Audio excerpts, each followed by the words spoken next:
வணக்கம் நண்பர்களே. இன்னைக்கு நம்ம UPSC civil service examination current அஃபேர்ஸை ஹிந்து நியூஸ் பேப்பர்லேருந்து படிக்க போகிறோம். நீண்ட இடைவெளிக்கு அப்புறம் கரண்ட் அஃபேர்ஸை நம்ம சேனலில் நான் டிஸ்கஸ் பண்ணுறேன். கரண்ட் அஃபேர்ஸ் எப்படி படிக்கணும் இதற்கான டீட்டெயில்டு கைடன்ஸையும் டியூட்டோரியலையும் நம்ம சேனலில் ஏற்கனவே கொடுத்துருக்கேன். இந்த வீடியோவை பார்க்காதவங்க பாருங்கள். கரண்ட் அஃபேர்ஸ் எப்படி படிக்கணும் இதை நான் ப்ரீஃபாக இப்போ எக்ஸ்பிளைன் பண்ணிடுறேன். நீங்கள் அந்த வீடியோவை ஃபுல்லாக பாருங்கள். அப்போ தான் ஒட்டுமொத்தமாக உங்களுக்கு அது புரியும். சிலபஸில் கொடுத்துருக்கக்கூடிய சப்ஜெக்ட் சம்பந்தமாக தான் நீங்கள் கரண்ட் அஃபேர்ஸ்லேருந்து படிக்கணும். நியூஸ் பேப்பர்லேருந்து படித்தாலும் சரி, கரண்ட் அஃபேர்ஸ் கம்பைலேஷன்லேருந்து படித்தாலும் சரி, சப்ஜெக்டை வச்சு தான் படிக்கணும். முக்கியமான சப்ஜெக்ட்ஸ் என்னன்னு பார்த்தீங்கன்னா polity, economy, science, environment, international relations, society and social issues, agriculture, security and defence, கடைசியாக கவர்மெண்ட் ஸ்கீம்ஸ் அண்ட் அட்மினிஸ்ட்ரேஷன். 9 சப்ஜெக்ட்ல இருந்தால் நியூஸ் படிக்கணும். ஹிஸ்ட்ரி, ஜியாகிரபியில் பெருசாக கரண்ட் அஃபேர்ஸில் எதுவும் வராது.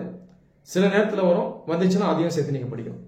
மற்றபடி city news, cine news, sports news, miscellaneous, purely political news based on agenda இதெல்லாம் விட்டுருங்க. டைம் வேஸ்ட் பண்ணாதீங்க. படிச்சதை நோட்ஸ் எடுக்கணும். நியூஸ் ஐட்டம் ஹெட்டிங்காக போடணும், கீழே பாயிண்டாக நோட்ஸ் எடுத்து வைக்கணும். இப்படி தான் நீங்கள் கரண்ட் அஃபேர்ஸை படித்து நோட்ஸும் எடுத்து வைக்கணும். ஓகே, இப்போ நம்ம இந்து நியூஸ் பேப்பர் எடுத்துக்கிறோம். ஃபர்ஸ்ட் பேஜ், மெயின் பேஜில் இன்டர்நேஷனல் ரிலேஷன் சம்பந்தமான ஒரு நியூஸ் இருக்கு. US official calls conflict in Ukraine Modi's war.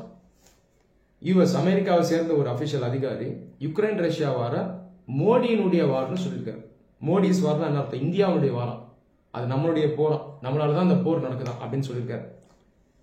இதை தாண்டி இந்த நியூஸ் என்ன சொல்லுது அப்படின்னா, இந்தியா இஸ் வெரி அரகண்ட்னு சொல்லுது. அது இல்லாமல் இந்தியா இஸ் ப்ராஃபிட்டியரிங்னு சொல்லுது. ப்ராஃபிட்டியரிங்னா லாப நோக்கத்தோட செயல்படக்கூடிய ஒரு நாடா நம்ம. இதனால அமெரிக்கா இந்தியா மேல வரி விதிப்பை அதிகப்படுத்தியிருக்காங்க. ட்ரம்ப் ஏற்கனவே 25% வரி விதிச்சாரு. இப்போ 25% 50% ஆகிட்டாரு.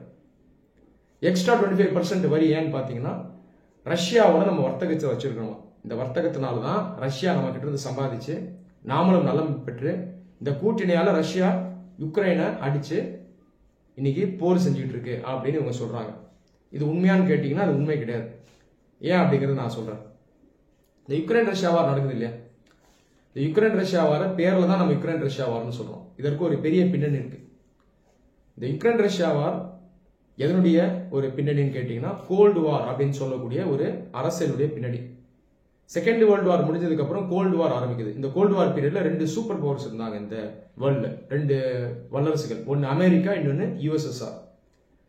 இவங்களுக்குள்ள போட்டி இருக்கு, விரோதம் இருக்கு. இந்த உலகத்தையே கண்ட்ரோல் பண்ண நினைச்சாங்க. இந்த கோல்டு வார் 1991 முடிவுக்கு வரும்போது USSR உடைஞ்சு போயிருது. அதுக்குள்ள இருந்த நாடுகளான யுக்ரைன், ரஷ்யா, கசாக்ஸ்தான், அசர்பைஜான் இதெல்லாம் வெளியே வந்துருது. ஆனாலும் அந்த போட்டி கண்டினியூ ஆகிட்டே இருக்கு. USSR இருந்த போட்டி அதுக்கப்புறம் 1991 அப்புறமும் US ரஷ்யா இடையே இருக்கு. இதுதான் அந்த போட்டி. US வெஸ்டர்ன் பிளாக்னுடைய லீடர், இது ஒரு டீம்னு வச்சுக்கலாம். இன்னொரு பக்கம் ஈஸ்டர்ன் பிளாக், இதனுடைய leader USSR. Western bloc, eastern bloc. ஒரு காலத்துல யுக்ரைனை ஈஸ்டர்ன் பிளாக் பக்கம் தான் இருந்தது. ஈஸ்டர்ன் பிளாக் லீடரான USSR நாட்டிலே ஒரு அங்கமா இருந்தது. ஆனா கோல்டு வார் முடிவடையும் போது USSR உடையுது. அப்ப யுக்ரைனும் USSR இருந்து வெளியே வந்தது. இப்ப யுக்ரைன் USSR இருந்து வெளியே வந்தது. இப்ப இத யார் சாதகமா பாக்குறாங்கன்னா, இந்த வெஸ்டர்ன் கண்ட்ரிஸ். வெஸ்ட்ல யார் இருக்கான்னா, நார்த் அமெரிக்கா, யூரோப். நார்த் அமெரிக்கால கனடா, அமெரிக்கா. யூரோப்ல பாத்தீங்கன்னா நிறைய நாடுகள் இந்த வெஸ்ட் பக்கம் தான் இருக்காங்க. இந்த நாடுகள் என்ன நினைக்கிறாங்கன்னா, இப்போ ஈஸ்ட்ல இருந்து யுக்ரைன் வெளியே வந்துருச்சு, இதை நம்ம சாதகமா பயன்படுத்தி நம்ம சைடு பக்கம் யுக்ரைனை இழுத்துடணும்னு நினைக்கிறாங்க. யுக்ரைனும் அந்த பக்கம் போக விரும்புது. ஏன்னா இந்த வெஸ்டர்ன் கண்ட்ரிஸ்லாம் டெவலப்டு, பொருளாதார ரீதியாக முன்னேறியவங்க. இவங்களோட ஒர்க் பண்ணா வர்த்தகத்தை பெருக்கலாம், நம்ம எக்கனாமிக்கா டெவலப் ஆகலாம் அப்படின்னு யுக்ரைன் நினைக்குது. அதை தாண்டி இன்னொரு பெரிய காரணம் இருக்கு. யுக்ரைனுக்கு கூட்டு பாதுகாப்பும் கிடைக்கும். இந்த வெஸ்டர்ன் பிளாக் நாடுகளுடைய ஒரு அமைப்பு நாட்டோ, கலெக்டிவ் டிஃபென்ஸ் ஆர்கனைசேஷன், கூட்டு பாதுகாப்பு அமைப்பு. இந்த அமைப்புலையும் நம்ம சேர்ந்துட்டோம்னா நமக்கு கூட்டு பாதுகாப்பு கிடைச்சிடும். பொருளாதார ரீதியாகவும் சரி, ராணுவ ரீதியாகவும் சரி, நம்ம ஒரு ப்ராப்பர் வெஸ்டர்ன் கண்ட்ரி ஆகலான்னு யுக்ரைன் நினைக்குது. இன்னைக்கு சிம்பிளா சொல்லணும்னா, ஈஸ்ட் பக்கம் இருந்த யுக்ரைன் வெஸ்ட் பக்கம் ஜம்ப் பண்ண பாக்குது. இது யாருக்கு பிடிக்கலன்னா, ஈஸ்டுடைய லீடரான ரஷ்யாவுக்கு பிடிக்கல.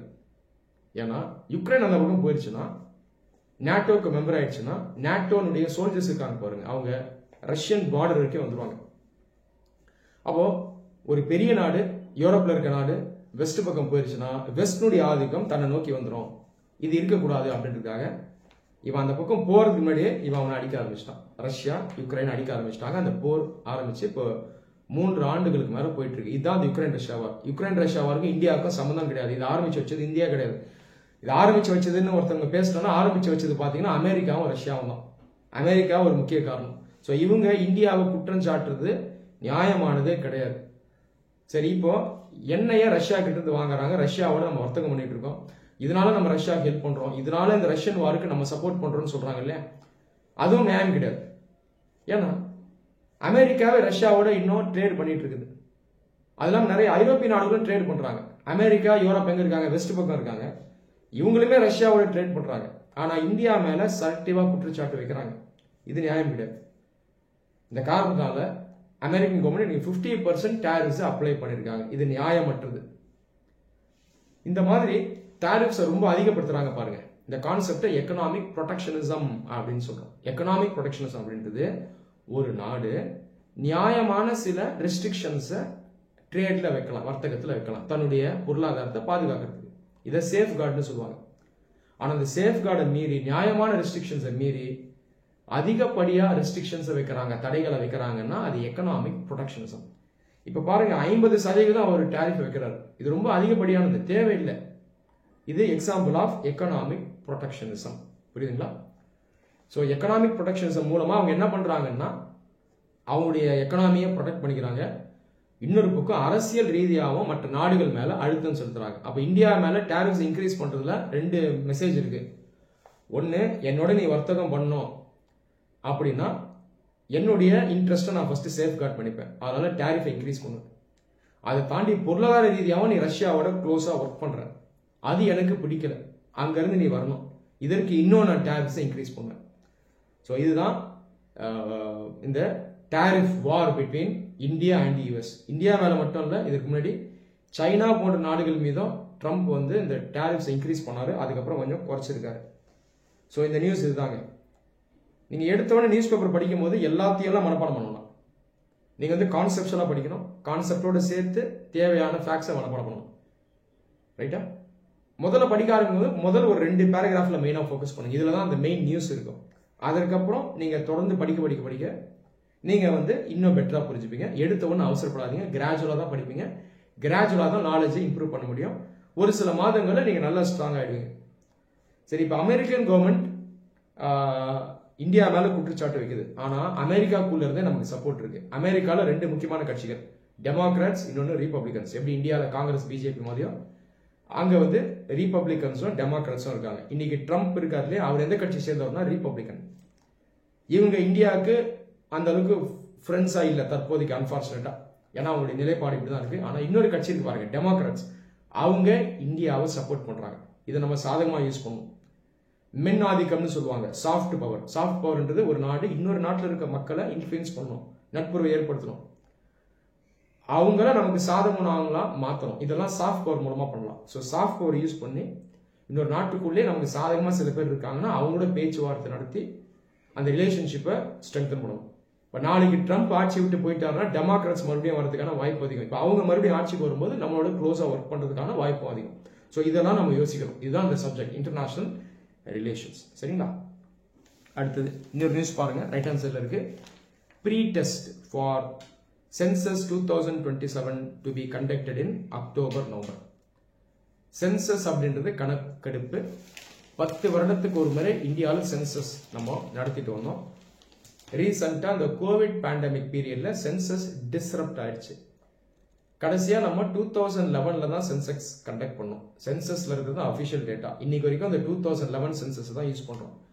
நியாயப்படி 2021ல கண்டக்ட் பண்ணிருக்கணும், ஆனா நம்மளால கண்டக்ட் பண்ண முடியல. இப்ப இந்த சென்சஸ் தான் 2027ல நாம கண்டக்ட் பண்ண போறோம். சென்சஸ்ங்கிறது ரொம்ப முக்கியம்.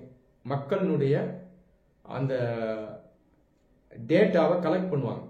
ஓகேங்களா? இந்த சோஷியோ எக்கனாமிக் டீட்டெயில்ஸை கேதர் பண்ணுவாங்க. இது வந்து பிளானிங்க்கு ரொம்ப முக்கியம். நாட்டினுடைய வளர்ச்சிக்கான திட்டங்களை வடிவமைக்கிறதுக்கும் கொள்கைகளை கொண்டு வரதுக்கும் இது ரொம்ப முக்கியம். தற்போதைக்கு 2011 டேட்டா தான் இருக்கு. இது ஓல்டு டேட்டா. இந்த டேட்டா வச்சு பார்த்தோம்னா அந்த டெவலப்மெண்ட்டையும் ப்ராப்ளம்ஸையும் நம்ம ப்ராப்பராக ஸ்டடி பண்ண முடியாது. அதனால முடிஞ்ச வரைக்கும் சென்சஸை கண்டக்ட் பண்ணணும் அப்படின்ற கோரிக்கை இருந்தது. இப்போ 27ல் கண்டக்ட் பண்ண போறாங்க. இது சம்பந்தமாக தான் நியூஸ் வந்திருக்கு. இந்த 2027 சென்சஸ்ல ஒரு ஸ்பெஷல் ஃபீச்சர் இருக்கு. என்னன்னு கேட்டீங்கன்னா, ஜெனரல் சென்சஸோட சேர்ந்து சோஷியோ எக்கனாமிக் கேஷ் சென்சஸ் கான்செப்டும் அதுல இருக்கு. சமூக பொருளாதார ரீதியாகவும் மக்களை இதுல கணக்கெடுப்பாங்க. புரியுதுங்களா? SECC socio economic caste census independent இந்தியாவில் ஃபர்ஸ்ட் டைம் இப்போ தான் கண்டக்ட் பண்ண போகிறோம். பிரிட்டிஷ் காலத்தில் 1931ல் ஒரு முறை கண்டக்ட் பண்ணோம். அதுக்கப்புறம் கண்டக்ட் பண்ணல. 2010ல் ஒரு முயற்சி எடுத்தாங்க. ஆனால் அது ப்ராப்பர் எக்ஸசைஸாக பண்ணலை. அதனால அந்த டேட்டாவை இப்போ யூஸ் பண்ண முடியல. இப்போ 2027ல் நம்ம ஒரு சோஷியோ எக்கனாமிக் கேஷ் சென்சஸையே சென்சஸ்குள்ள கண்டக்ட் பண்ணுறோம். இந்த சோஷியோ எக்கனாமிக் கேஷ் சென்சஸ் அப்படின்றது ஜாதியை ஊக்குவிக்கிறது கிடையாது. ஆனால் இந்தியாவில் ஜாதி கேஸ்ட்ன்ற இன்ஸ்டிடியூஷன் அந்த காலத்துலேருந்தே இருக்கு.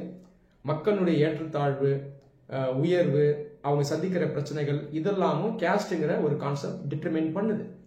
அதில் இன்னைக்கு தேதியில் கேஸ்ட்டை வச்சு பார்க்கும்போது ஒரு குரூப்பும் எந்த அளவுக்கு முன்னேறி இருக்காங்க, யார் அதிகமாக முன்னேறி இருக்காங்க, யார் இன்னும் பின்தங்கி இருக்காங்க, யாருக்கு முக்கியத்துவம் கொடுக்கணும் அப்படின்றத socio economic caste census study பண்ணும். இதை வச்சு ஃபியூச்சரில் பாலிசி ஸ்கீம்ஸ் இதெல்லாம் நம்ம பெட்டராக ஃப்ரேம் பண்ண முடியும். ஏற்கனவே இருக்கிற பாலிசி ஸ்கீம்ஸை நம்மளால மாடிஃபை பண்ண முடியும். சரிங்களா?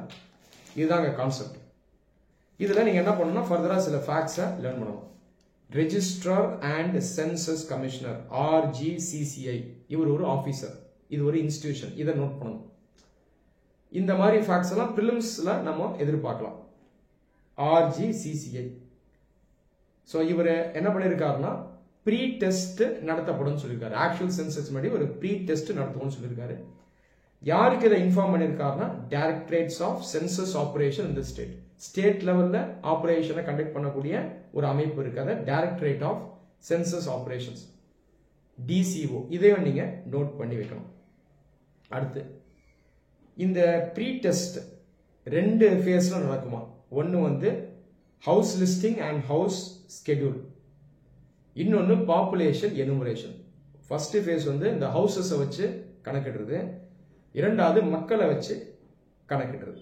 இதை நோட் பண்ணுங்க. இதுதான் இந்த நியூஸ். அடுத்து கீழே வாங்க. இப்போ நம்ம எடுத்த நியூஸ் வந்து பாலிட்டி சப்ஜெக்ட் சார்ந்த ஒரு நியூஸ். பாலிட்டிலையும் சேரும், கவர்மெண்ட் ஸ்கீம்ஸ் அண்ட் அட்மினிஸ்ட்ரேஷன் இந்த சப்ஜெக்ட்லயும் இந்த நியூஸ் ஐட்டம் வரும். சரிங்களா? அடுத்து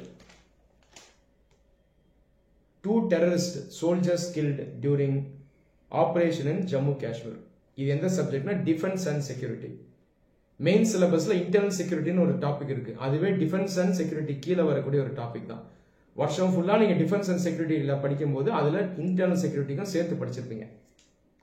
சரி, ஜம்மு காஷ்மீர் பகுதியில் பயங்கரவாதிகளுக்கும் ராணுவத்துக்கும் நடந்த சண்டையில 2 பயங்கரவாதிகள் இறந்திருக்காங்க, ஒரு சோல்ஜரும் இறந்திருக்காரு. ஓகேவா? இதுல பாத்தீங்கன்னா அந்த சண்டை போட்டது யாரு, எவ்வளவு பேர் இறந்தாங்க, இதெல்லாம் நம்ம மனப்பாடம் பண்ணோம்னா ஓவராலா புரிஞ்சுக்கிட்டா போதும். இதுல முக்கியமான விடயம் என்னன்னு பாத்தீங்கன்னா ஜம்மு காஷ்மீர் ரீஜன். இந்த ஜம்மு காஷ்மீர் பகுதியில் இன்னைக்கு 2 UTஸா இருக்கு. ஜம்மு காஷ்மீர், லடாக். இதுக்கு முன்னாடி ஒரு ஸ்டேட்டா இருக்கு. ஜம்மு காஷ்மீர்ல 1947 ஒரு பெரிய பகுதியை பாகிஸ்தான் அத்துமீறி ஆக்கிரமிப்பு பண்ணிருச்சு. இதன் பேர் தான் POK, பாகிஸ்தான் ஆக்குபைட் காஷ்மீர். இன்னைக்கு வரைக்கும் அது பாகிஸ்தானுடைய கண்ட்ரோல்ல தான் இருக்கு. இந்த POK இருக்கு இல்லையா, இந்த POKவையும் ரெஸ்ட் ஆஃப் இந்தியாவையும் டிவைட் பண்ணக்கூடிய ஒரு பார்டர் லைன் பேர் LOC. அதை நம்ம லேர்ன் பண்ணணும். இந்த நியூஸ்ல கொடுக்கப்பட்டிருக்கு. அப்போ POK உங்களுக்கு தெரிஞ்சிருக்கணும், LOC லைன் ஆஃப் கண்ட்ரோல் தெரிஞ்சிருக்கணும். அது இல்லாம செக்யூரிட்டி பாயிண்ட் ஆஃப் வியூல பாத்தீங்கன்னா இந்த LOC இருக்கு இல்லையா, இந்த LOC வழியா ரெகுலரா பாகிஸ்தானால சப்போர்ட் பண்ணப்படுற பயங்கரவாதிகள் ரெகுலரா இந்தியாக்குள்ள வருவாங்க. இந்த கான்செப்டை இன்ஃபில்ட்ரேஷன் சொல்றோம், ஊடுருவல். ஒரு நாட்டுக்குள்ள அத்துமீறி பயங்கரவாதிகள் வர்றதுதான் ஊடுருவல். இது ரெகுலரா நடக்குது. ஆனா சில நேரத்துல பாத்தீங்கன்னா தாக்குதலாகவும் இருக்கும். அதுல சில நேரத்துல நம்ம சோல்ஜர்ஸும் இறந்து போவாங்க. ஆனா மெயினா சோல்ஜர்ஸ் பாத்தீங்கன்னா முடிஞ்ச வரைக்கும் அந்த பயங்கரவாதிகளை சுட்டு கொள்ளுவாங்க, நியூட்ரலைஸ் பண்ணிடுவாங்க. ரைட்டுங்களா? இதுதான் இந்த நியூஸ் சொல்லுது. Jammu Kashmir, POK, LOC, terrorism, infiltration, இந்த மாதிரி கான்செப்ட்ஸ்லாம் நீங்க படிச்சா போதும். அதோட சேர்த்து ஒரு ஃபேக்ட் இருக்கு, ஆபரேஷன் நௌஷர். ஆபரேஷன் நௌஷர்ன்றது தற்போதைக்கு ஜம்மு காஷ்மீர்ல இந்திய ராணுவம் நடத்தக்கூடிய ஒரு ஆபரேஷன். அதை நோட் பண்ணிக்கங்க. அடுத்த நியூஸ் எக்கனாமி சம்பந்தமா இருக்கு. Industrial growth jumps to 4-month high of 3.5%. Subject economy பொருளாதாரம். Industrial growth தொழில் வளர்ச்சி 4 மாதத்துல பாத்தீங்கன்னா இந்த மேக்ஸிமமா இருக்கு 3.5%. எக்கனாமி படிக்கும்போது எப்பயுமே ஸ்டாட்ஸை பிளைண்டா மனப்பாடம் பண்ணக்கூடாது. கான்செப்டை புரிஞ்சுக்கிட்டு இந்த ஸ்டாட்ஸ் இருக்கு பாருங்க, பெர்சன்டேஜ் இதெல்லாம் ஒரு ட்ரெண்டா மனப்பாடம் பண்ணா போதும். இண்டஸ்ட்ரியல் growth அதிகமாவதா குறையுதா, அப்ராக்சிமேட்டா எவ்வளவு இருக்கு, இன்ஃபிளேஷன் அப்ராக்சிமேட்டா எவ்வளவு இருக்கு, அதிகமாவதா குறையுதா, ஜிடிபி டெட் ரேஷியோ அதிகமாவதா குறையுதா, இப்போதைக்கு எவ்வளவு இருக்கு, அன்எம்ப்ளாய்மெண்ட் அதிகமாவதா குறையுதா, ட்ரெண்ட் என்ன, தற்போதைக்கு எவ்வளவு இருக்கு, இந்த மாதிரி மனப்பாடம் பண்ணா போதும். எல்லாத்தையும் மனப்பாடம் பண்ணக்கூடாது, மனப்பாடம் செய்யறதும் யூஸ் இல்லை. ரைட். இப்போ இண்டஸ்ட்ரியல் growth அப்படின்னு பார்த்தீங்கன்னா முக்கியமான செக்டர்ஸ் கொடுத்துருக்காங்க பாருங்க, manufacturing, electricity, capital, consumer goods. So இதெல்லாம் இண்டஸ்ட்ரியில் இருக்கக்கூடிய முக்கியமான செக்டர்ஸ். அடுத்தது ஒரு டேர்ம் கொடுத்துருக்காங்க, IIP, index of industrial production. இது 5%ல க்ரோ ஆகுது. ஓகேங்களா? இண்டெக்ஸ் ஆஃப் இண்டஸ்ட்ரியல் ப்ரொடக்ஷன் ஐஐபின்றது இண்டஸ்ட்ரி இருக்கு இல்லையா, இந்த இண்டஸ்ட்ரி எப்படி வளருது அப்படிங்கிறத கேப்சர் பண்ணக்கூடிய ஒரு ரிப்போர்ட் தான் ஐஐபி. ஒரு ரிப்போர்ட் கார்டு மாதிரி நம்ம புரிஞ்சுக்கலாம் ஐஐபி. அப்போ ஐஐபியை நீங்க நோட் பண்ணணும், கான்செப்ட் ஐஐபி. இந்த ஐஐபி ரிப்போர்ட்டை ரிலீஸ் பண்றது யாருன்னு பார்த்தீங்கன்னா ஒரு அமைச்சகம், ministry of statistics and programme implementation, ஷார்ட்டா மாஸ்பின்னு சொல்லுவாங்க, MOSPI. அதையும் நீங்க நோட் பண்ணணும். அப்புறம் என்ன புரிஞ்சுக்கிறேன்னா இண்டஸ்ட்ரியல் growth 3.5% இருக்கு. அது இல்லாமல் ஸ்பெசிஃபிக்காக இண்டெக்ஸ் ஆஃப் இண்டஸ்ட்ரியல் ப்ரொடக்ஷன் 5% growthல இருக்கு. மூன்றாவதா மேனுஃபேக்சரிங் செக்டரை பற்றியும் பேசுறாங்க. அது growth எவ்வளோ இருக்குன்னா 5.4% இருக்கு.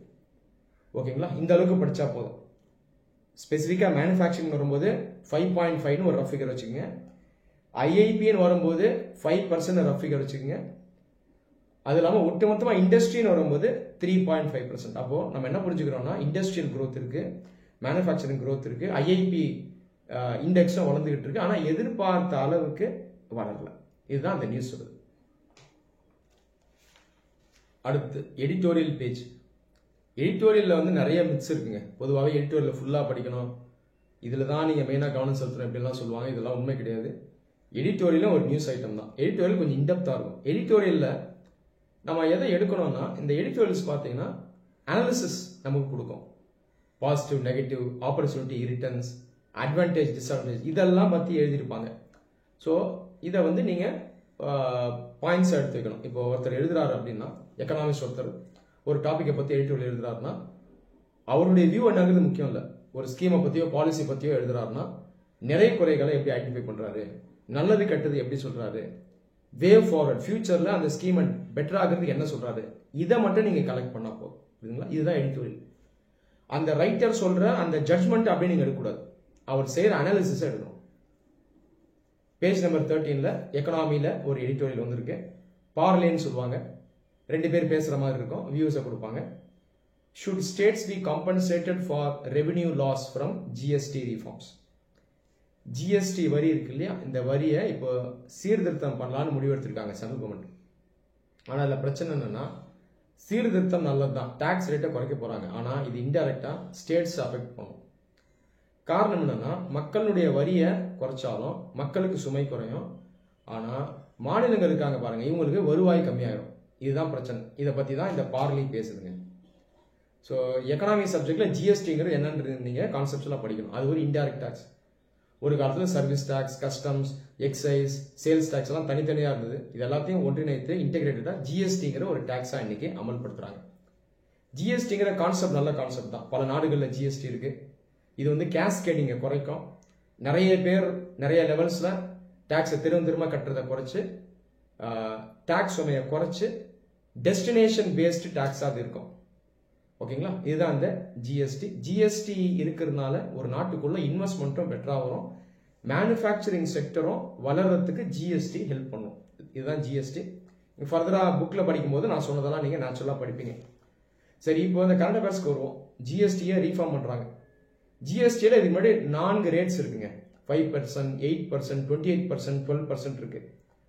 இப்போ இவங்க என்ன பண்றாங்கன்னா இதுல மாற்றத்தை கொண்டு வராங்க.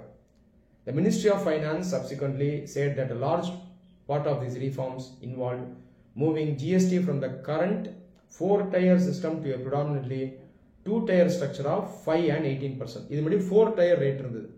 5%, 18%, 12%, 28%. 12 and 28 தூக்கிட்டு இப்போ வெறும் 5 and 18 தான் வைக்க போறாங்க. இதுதான் சொல்லுது நியூஸ் ஐட்டம். இதனால ஆவரேஜ் டேக்ஸ் ரேட் குறைஞ்சிரும். சராசரி வரி விகிதம் ரெடியூஸ் ஆகுதா இல்லையா? இது மக்கள் நல்லது தானே. இப்போ மக்கள் வந்து அதிகமாக கன்சியூம் பண்ணுவாங்க, பொருட்களை வாங்குவாங்க, ஏன்னா டேக்ஸ் சேவ் ஆகுது. அவங்க எண்ணில் கன்சம்ஷன் அதிகமாக இருக்கும்போது நாடு வளரும், பொருளாதாரம் வளரும். இந்த மாதிரி புரிஞ்சுக்கணும். இதை நீங்கள் புக்கில் படிப்பீங்க. ஆனால் ஸ்டேட் பாயிண்ட் ஆஃப் வியூவில் பிரச்சனை என்னன்னா வருவாய் குறையும். தமிழ்நாடு, கர்நாடகா, மகாராஷ்டிரா போன்ற ஸ்டேட்ஸ் எல்லாம் ஹெவி மேனுஃபேக்சரிங் ஸ்டேட்ஸ். இந்த ஸ்டேட்ஸ் எல்லாம் ஜிஎஸ்டி அதிகமாக கலெக்ட் ஆகும். ஜிஎஸ்டிக்குள்ள 2 பகுதி இருக்கு. ஒன்று central GST, state GST. State GST வருமானம் ஸ்டேட்டுக்கு வரும், சென்ட்ரல் ஜிஎஸ்டி சென்டருக்கு போயிடும். இப்போ ஒட்டுமொத்தமாக ஜிஎஸ்டியில் ரேட் குறைக்கிறாங்க அப்படின்னா இந்த மேனுஃபேக்சரிங் ஸ்டேட்ஸ் இருக்குல்ல, தமிழ்நாடு, கர்நாடகா, குஜராத் போன்ற மாநிலங்கள், இவங்களுக்கு ஒரு நஷ்டம் ஏற்படும். ஏன்னா ஜிஎஸ்டி டாக்ஸ் கலெக்ஷன் கம்மியாயிடும். இதுதான் இப்போ இந்த ஸ்டேட்ஸ் என்ன கேட்குறாங்க, வே ஃபார்வர்டா சொல்யூஷனா, எங்களுக்கு ஒரு காம்பன்சேஷன் கொடுங்கன்னு கேட்குறாங்க. இந்த காம்பன்சேஷனும் நியூ கான்செப்ட் இல்லை. 2017 முதல் முறையாக ஜிஎஸ்டி இந்தியாவில் கொண்டு வரும்போதும் சென்ட்ரல் கவர்மெண்ட் காம்பன்சேஷன் தரேன்னு சொன்னாங்க. 5 வருடங்களுக்கு காம்பன்சேஷன் தரேன்னு சொன்னாங்க. அந்த மாதிரியான ஒரு காம்பன்சேஷனை கொடுக்கணும் அப்படின்னு ஸ்டேட்ஸ் கேட்குறாங்க. இதை சென்டர் கொடுக்குமா அப்படிங்கிறத நம்ம வெயிட் பண்ணி பார்க்கணும். ஓகேங்களா? இதுதான் இந்த நியூஸ் ஐட்டம் சொல்லுது. நன்றி.